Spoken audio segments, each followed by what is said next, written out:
Yes, Yuvraj Gokul. Yuvraj, ഇന്നലെ നടന്ന സംഭവം, കണ്ണൂരിൽ നടന്ന സംഭവം, അതിനെ എങ്ങനെയാണ് നോക്കിക്കാണുന്നത്? മന്ത്രിയുടെ കഴുത്തിലെ കശേരുക്കൾക്ക് സാരമായ പോറൽ ഏറ്റോ, അതോ ഞാൻ ആമുഖത്ത് ചോദിച്ചതുപോലെ ഇത് നാടകമാണോ നാട്യമാണോ? നാട്യം എന്ന എനിക്ക് ശ്രീ ജയേന്ദ്രൻ സാറ് പറയുന്നത് കേട്ടിട്ടെ, അദ്ദേഹം ഒരു പാർട്ടിയുടെ ആളല്ലാതെ അദ്ദേഹം ആവർത്തിച്ച് എല്ലാ ചർച്ചയിലും പറയേണ്ടി വരുന്ന ഒരു ഗതികേടിലൂടെയാണ് അദ്ദേഹത്തിൻ്റെ ആർഗ്യുമെൻറ്റ്സ് പോകുന്നത് എന്നുള്ളതാണ് അദ്ദേഹം മനസ്സിലാക്കാതെ പോകുന്നതിനകത്തുള്ള ഒരു രസകരമായ കാര്യം എന്ന് പറഞ്ഞത്. അദ്ദേഹം പറയുന്നത് നടി എന്ന് വിളിച്ചത് അദ്ദേഹത്തിന് ഇഷ്ടപ്പെട്ടില്ല.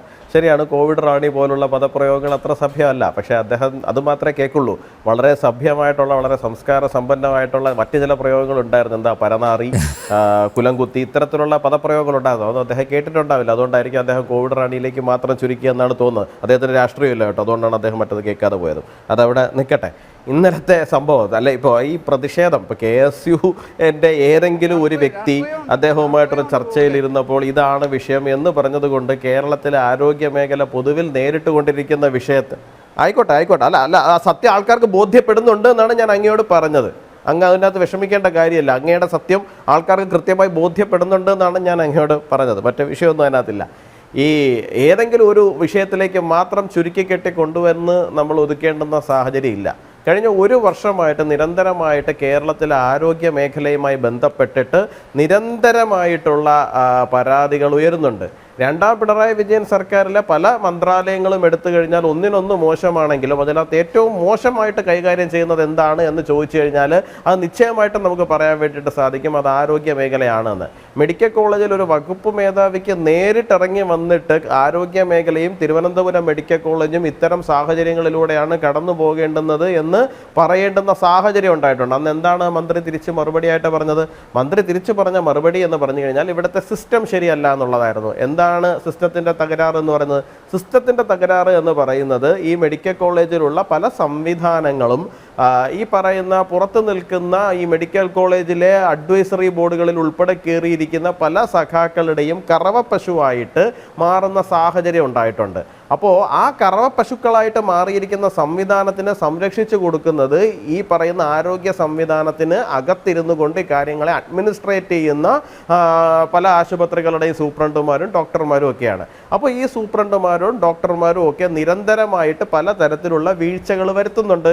ഈ വീഴ്ചകൾ വരുത്തുന്നവരെ സംരക്ഷിക്കുക എന്ന് പറയുന്ന തലത്തിലാണ് കാര്യങ്ങൾ മുമ്പോട്ട് പൊയ്ക്കൊണ്ടിരിക്കുന്നത്. ഇപ്പോൾ കഴിഞ്ഞ ദിവസം ഞാൻ നേരിട്ട് പങ്കെടുത്ത ഒരു സമരമായിരുന്നു നെടുമങ്ങാട് ജില്ലാ ആശുപത്രിയുമായിട്ട് ബന്ധപ്പെട്ടിട്ടുള്ള.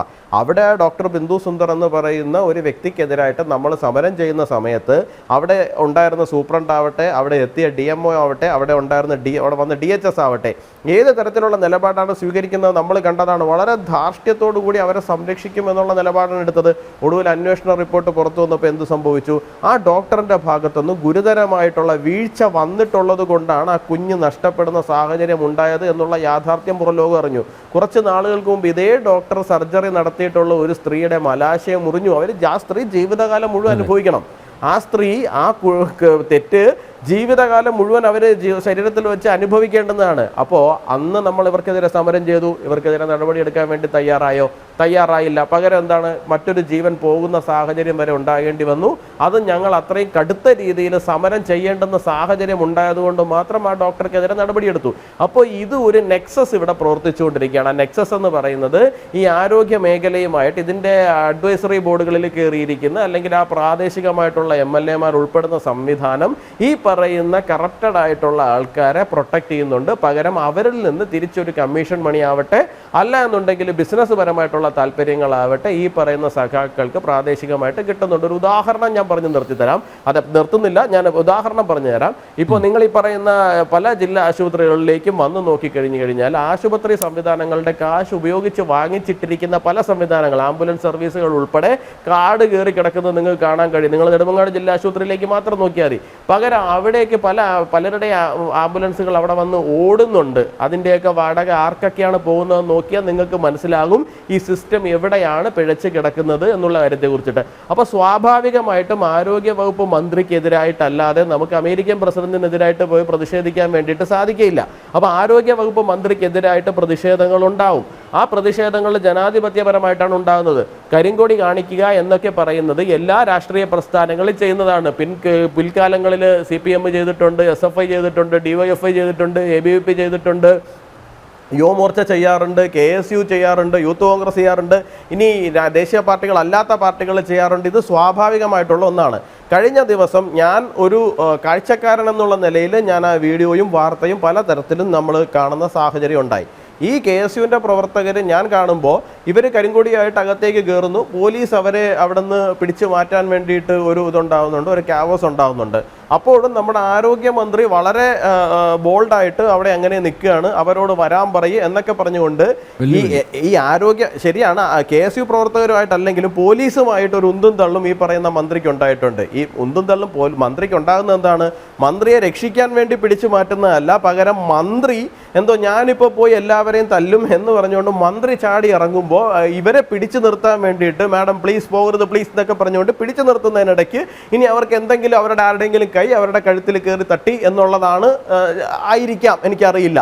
എന്നായിരുന്നാലും ശരി തന്നെയാണ്. അവിടുത്തെ ദൃക്സാക്ഷികൾ ഉൾപ്പെടെ ഉള്ളവർ പറയുന്നത് നമ്മൾ കേൾക്കുന്നത് ഇവർ നേരെ മൂന്നാമത്തെ പ്ലാറ്റ്ഫോമിലേക്ക് ഇറങ്ങിപ്പോകുന്നു, മൂന്നാമത്തെ പ്ലാറ്റ്ഫോമിൽ അവിടെ നിൽക്കുന്നു, നമ്മൾ ആ വീഡിയോ കാണുന്നുണ്ട്, അവർ പടി ഇറങ്ങിപ്പോകുന്നു, ഒരു കുഴപ്പമില്ലാണ്ട് അവർ ചിരിച്ച് കളിച്ച് നിൽക്കുന്നു. പെട്ടെന്ന് നമ്മുടെ സ്പീക്കറുടെ ഒരു രംഗപ്രവേശം ഉണ്ടാകുന്നു. രംഗപ്രവേശം ഉണ്ടായി കഴിയുന്നതോടുകൂടി ഇവർ കൈയൊക്കെ കഴുത്തിൽ വെച്ച് അവിടെ ഒരിടത്തിരിക്കുന്നു. മുഖ്യമന്ത്രിയുടെ ഫോൺ കോൾ വരുന്നു. അപ്പോൾ അഡ്മിറ്റ് ചെയ്യാൻ പോവുകയാണെന്ന് നമ്മുടെ സ്പീക്കർ അങ്ങ് പ്രഖ്യാപിക്കുകയാണ്. അത് സ്വാഭാവികമായിട്ട് എന്തെങ്കിലും പ്രശ്നമുണ്ട്, ഹോസ്പിറ്റലിൽ പോയിട്ട് അവിടെ ചികിത്സ കഴിഞ്ഞിട്ട് അവിടുത്തെ ഡോക്ടറാണല്ലോ പ്രഖ്യാപിക്കേണ്ടത് അഡ്മിറ്റ് ചെയ്യുകയാണോ അതോ വീട്ടിലേക്ക് പറഞ്ഞു വിടുകയാണോ, ഔട്ട് പേഷ്യൻ്റ് ആയിട്ടാണോ അതോ ഇൻ പേഷ്യൻ്റ് ആയിട്ടാണോ കൺസിഡർ ചെയ്യാൻ പോകുന്നതെന്നുള്ള കാര്യം ഡോക്ടേഴ്സ് ആണല്ലോ തീരുമാനിക്കേണ്ടത്. അല്ലാണ്ട് സ്പീക്കറെ ആ പണി ആരും ഏൽപ്പിച്ചിട്ടില്ലല്ലോ, സ്പീക്കർക്ക് ആ പണി അറിയത്തുമില്ലല്ലോ. അപ്പോൾ പക്ഷേ സ്പീക്കർ അവിടെ നിന്ന് പ്രഖ്യാപിച്ചു. റെയിൽവേ സ്റ്റേഷനിൽ നിന്ന് തന്നെ എന്താണ് മറ്റേ മിന്നലിന് മുമ്പേ ഇടി വന്നു എന്ന് പറഞ്ഞ പോലെ ആയിപ്പോയില്ലേ, എന്താ ഇത് സ്പീക്കർ അവിടെ നിന്ന് അങ്ങ് പ്രഖ്യാപിച്ചു എന്താണ് അഡ്മിറ്റ് ചെയ്യാൻ പോവുകയാണ്. ആ പറഞ്ഞതുപോലെ തന്നെ അവരുടെ തിരക്കഥ പോലെ തന്നെ എന്താണ് അവർ കൃത്യമായിട്ട് ഹോസ്പിറ്റലിൽ പോകുന്നു, അത് ICUവിൽ അഡ്മിറ്റ് ആവുന്നു, ICUവിൽ അഡ്മിറ്റ് ആയിട്ട് അങ്ങനെ കിടക്കുന്നുണ്ട്. എന്താണ് ഇത് കണ്ടു നിൽക്കുന്ന ആൾക്കാർക്ക്, ഈ ചെയ്യുന്ന ആൾക്കാർക്ക് ഇല്ലെങ്കിലും കണ്ടു നിൽക്കുന്ന ആൾക്കാർക്ക് ഉളുപ്പുണ്ട് എന്നുള്ള കാര്യത്തെക്കുറിച്ചെങ്കിലും അവർക്ക് കുറച്ച് ബോധ്യം ഉണ്ടാവേണ്ടുന്നതാണ്. നടി എന്നൊന്നും നമുക്ക് ഇനിയിപ്പോൾ വിശേഷിപ്പിക്കുന്നത് അത്രയ്ക്ക് ചേരുന്നതല്ല എന്നുണ്ടെങ്കിൽ നമുക്ക് തമിഴക രാഷ്ട്രീയങ്ങളിലുള്ളതുപോലെ കലൈഞ്ചർ, മറ്റേ പുരട്ചി തലവി എന്നൊക്കെ പറയുന്നത് പോലെ നമുക്ക് നടിപ്പിൻ നായിക എന്നൊക്കെ ഉള്ള തലത്തിലേക്ക് നമുക്ക് പുതിയ വിശേഷണങ്ങൾ ചാർത്തി കൊടുക്കാവുന്നതാണ്. കുറച്ചുകൂടിയും ഗ്ലോറിഫൈഡ് ആണല്ലോ. അപ്പോൾ ഇതല്ലാതെ കേരള രാഷ്ട്രീയത്തിനകത്ത് ചർച്ച ചെയ്യപ്പെടേണ്ടുന്നതായിട്ടുള്ള ആരോഗ്യകരമായിട്ടുള്ള വിഷയങ്ങളുണ്ട്. ആ വിഷയങ്ങളിൽ നിന്ന് മുഴുവനും ശ്രദ്ധ തിരിച്ചു മാറ്റിക്കൊണ്ടു പോകാൻ വേണ്ടിയിട്ട് ഇത്തരം നാടകങ്ങളുമായിട്ട് CPM മുമ്പോട്ട് പോവുകയാണ് എന്നുണ്ടെങ്കിൽ നിങ്ങളുടെ കാര്യം വരുന്ന തെരഞ്ഞെടുപ്പിലെന്നല്ല ഇനി അങ്ങോട്ട് കേരളത്തിൽ അഹോ കഷ്ടമെന്ന് മാത്രമേ പറയാനുള്ളൂ.